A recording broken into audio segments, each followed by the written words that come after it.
Assalamualaikum warahmatullahi wabarakatuh. Kembali lagi dengan pembelajaran Prodistik Microsoft Office Word.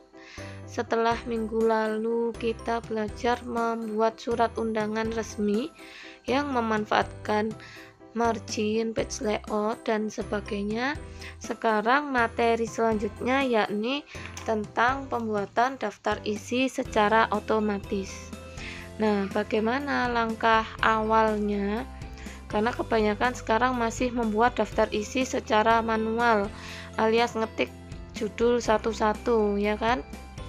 Nah, untuk pertama kalinya kita membuat isinya terlebih dahulu kan, seperti makalah, jurnal, dan sebagainya. Itu kan masih lama. Kemudian ini kita mencoba membuat judul-judulnya aja terlebih dahulu atau subjudulnya. Nah, yang pertama bisa kalian buat misal halaman judul, halaman persembahan, kemudian kata pengantar. Tiap halaman silakan membuat seperti ini, misal daftar tabel dan gambar. Kemudian halaman berikutnya baru ke bab 1 pendahuluan. Ini contoh pembuatan makalah ya. Bab 1 pendahuluan. Kemudian ada subbabnya, yang pertama latar belakang, rumusan masalah, tujuan penelitian, dan sampai sistematika pembahasan. Bisa kalian ketik di halaman tersebut. Kemudian di bab 2 landasan teori berisi definisi dan tinjauan pustaka. Lalu ke bab 3 gambaran perusahaan yang berisi 3 subbab, gambaran umum, struktur organisasi, dan sifat-sifat khusus perusahaan. Lanjut ke bab 4 hasil dan analisa, yaitu berisi hasil penelitian dan analisa penelitian. Lalu bab 5 penutup yang terakhir berisi kesimpulan dan saran.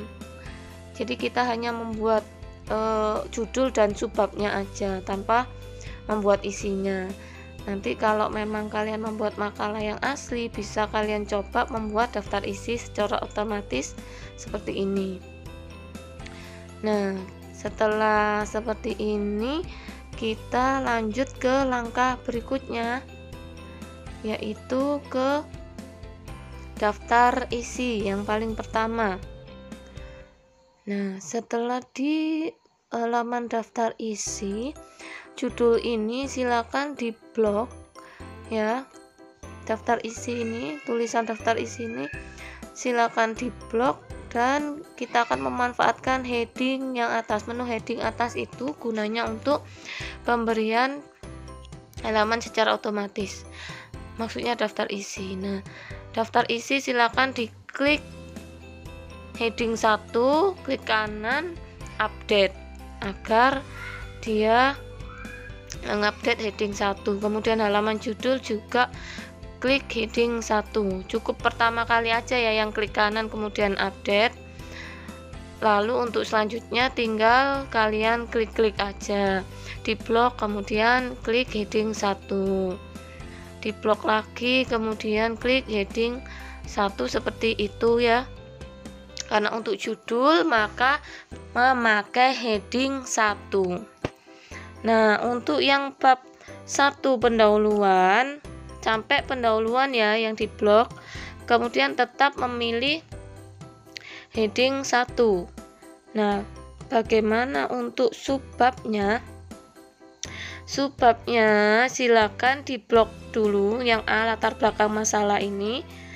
Biasanya subbab itu 1.1 ya, karena ini kan hanya mencoba. Disilakan latar belakang masalah ini kalian blok, kemudian pilih heading 2, klik kanan, silakan mengupdate untuk memakai heading 2. Nah, untuk subbab selanjutnya rumusan masalah, silakan tinggal diklik heading 2 aja. Jadi ingat, untuk update hanya cukup yang subbab pertama aja, subbab awal. Selanjutnya tinggal kalian klik aja sistematika penulisan di blok, kemudian klik heading 2. Nah, untuk bab 2 landasan teori sama langkahnya seperti tadi. Pilih heading 1, kemudian untuk subbabnya ini yang membuat beda dari bab 1 ke bab 2. Nah, kalau bab 2 judul cukup membuat heading 1, maka sub bab yang bab 2 yaitu definisi, silakan klik more, jangan lupa di blok dulu, di blok definisinya, kemudian klik more heading, save selection. Nah, di style ini silakan kalian ketik bab 2. Oke. Setelah itu maka akan muncul di menu heading, klik kanan heading bab 2, klik kanan modify. Setelah itu, setelah diklik modify di style based on, silakan dipilih heading kedua karena untuk subbab. Karena heading 1 untuk judul utamanya, maka heading 2 untuk subbabnya jangan lupa ditebalkan. Kemudian untuk yang tinjauan pustaka tinggal diklik yang bab 2. Untuk yang selanjutnya bab 3 juga demikian. Ya, untuk bab 3 silakan judul tetap memakai heading 1. Kemudian yang subbabnya tetap ke more heading. Jangan lupa di blok dulu subbabnya yang gambaran umum ini ya, di blok, kemudian klik kanan save selection. Nah, ini kalian ganti bab 3. Setelah bab 3 oke, maka akan keluar heading bab 3, klik kanan modify. Ini silakan style based on nya diganti heading 2 karena kan subbab. Jangan lupa ditebalkan hurufnya, kemudian di oke. Langkah berikutnya sama, tinggal kalian klik aja bab 2. Untuk sifat khusus perusahaan juga diklik bab 2. Jadi hanya langkah awalnya aja seperti diupdate. Bab 4 pun juga seperti itu sampai di bab terakhir ya, sampai daftar pustaka.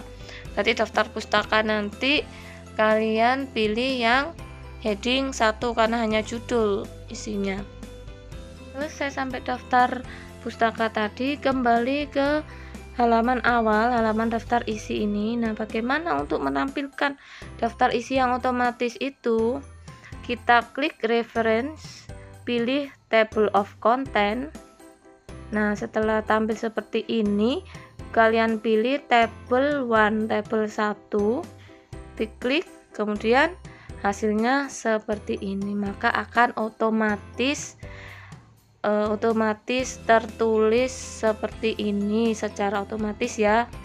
Bagus, kalian tinggal menghapus apa yang enggak perlu atau misal menambah apa, jadi nggak perlu lagi kalian buat daftar isi yang mengetik satu-satu kemudian titik-titiknya kalian buat titik-titik secara manual. Jadi ini lebih praktis, menghemat waktu, dan juga kalian bisa tahu halaman-halamannya tanpa perlu mengecek lagi, oh ini tadi di halaman berapa ya. Jadi dia itu udah membaca otomatis. Oke. Kalau ada pertanyaan bisa langsung japri Bu Nina ya.